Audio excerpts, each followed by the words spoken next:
Last week I was racing on Jetskis, but this time it's monster trucks, cause this is Monster Jam, a game based on the sports event of the same name. Can't say that's something I personally keep up with, but I guess I can see the appeal. The box art is straightforward, but let's see if the game itself is the same. For this title, the main thing to look at here is the Championship mode, which consists of many individual events that once cleared will take us to the World Finals. Upon selecting a race, you'll get the opportunity to pick what monster truck you want to control, with there being a wide range to choose from. More of these unlock the further you get into the game.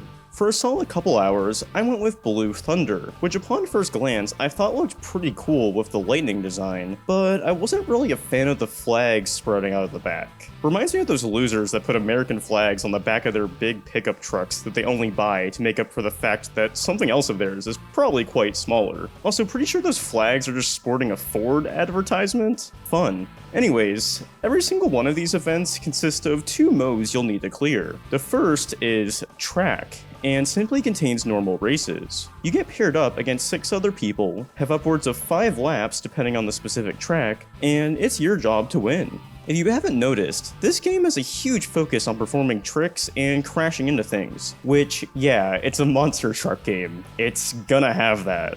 When doing these things, the blue meter in the bottom right will fill up, and this allows you to activate a boost. Pretty straightforward. I figured out this game also has a respawn button, which I previously judged Kawasaki Jetski for having, but I feel like it makes a bit more sense here. These maps are a lot more open, and because of that, it can be quite easy to get off the intended path. I say that in the best way possible though. I'm a huge fan of how open a lot of these tracks are, but that's not always the case. Certain tracks are the complete opposite, and I think are a little claustrophobic. It doesn't help that there's no mini-map present, so you don't get any mental preparation for how the approaching turns may be.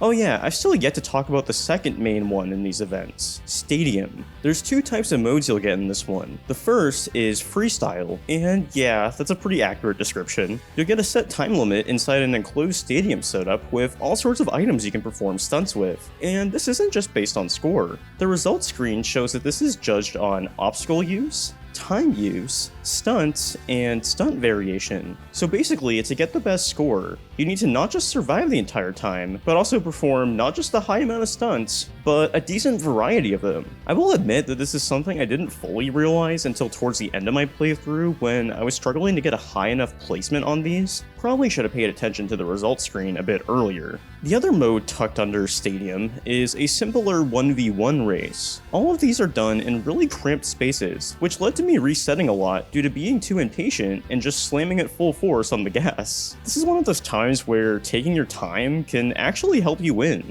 After continuing to play with Blue Thunder for a while, my chat convinced me to finally switch it up. Alright, fine, we'll do the monster mutt. Alright, there you go. I absolutely love the Monster Mutt. It's a truck that is completely dog-themed, sporting floppy ears and a tail. What?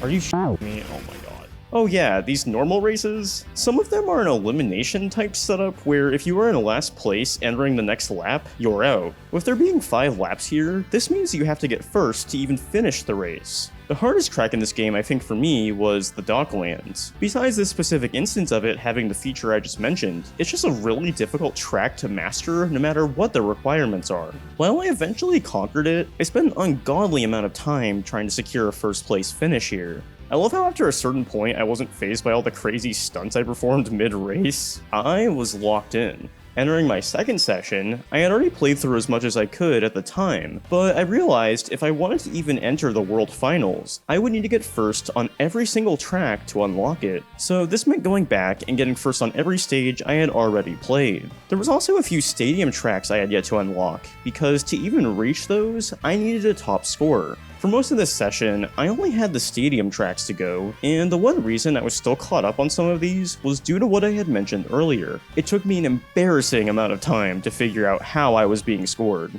While there was a lot of rage during the stadium grind, there were also some really funny highlights as well. What the f? What the f? What the f? What the f? I have no clue how that happened, but that's by far the most entertaining thing that happened during my playthrough. Once I got every first place I could, the World Finals finally unlocked. Just like all the other events, there was the same amount of slots available here, but seemingly only the stadium mode was available. The first track was simply one of those 1v1 races. No biggie. I got through that almost immediately. A bit underwhelming, but whatever. The next was back to being judged in the stadium, and I spent closer to a solid hour attempting this. It was by far the hardest section in the game, and it wasn't even close. I even got to a point where I pulled up videos of others playing it just so I could study what they did. After so many attempts, I finally had a moment where I just locked in. Get out of that area! Not a good attempt already. I guess score-wise, maybe it is.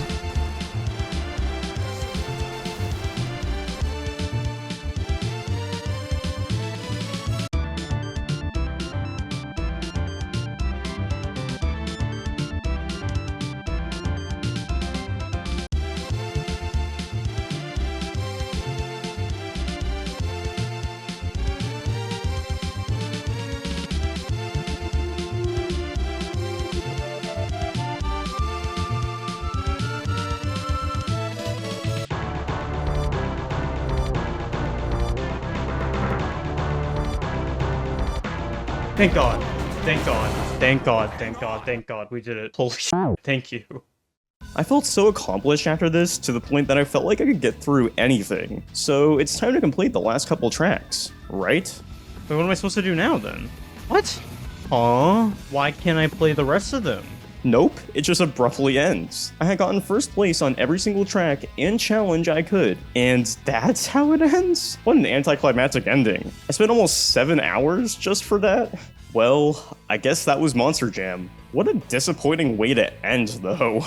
I'm not gonna say this entire experience was negative though, because that would be misleading. There were many moments where I felt like I was having a great time. The actual driving aspect felt perfectly fine. And while certain tracks have parts I'd probably tweak, the offerings here are a lot better than a lot of the racing shovelware that you can find on this system. With all that in mind, I rated it a 4. Sure, it's an okay game, but it overstayed its welcome. It felt a bit samey after a while, and I didn't even earn a satisfying conclusion for reaching the finals. That's as sad as the fact that there's a US Air Force advertisement in this game. Gross. Can't say I'm shocked to see US propaganda in a monster truck racing game of all things. Anyways, there are other Monster Jam racing games that I'm gonna have to play on the Wii eventually, but until then, that's all I have for today. Tune in for next week, cause, hint, it's a first-party game. I don't think you're gonna want to miss it. Thanks for watching.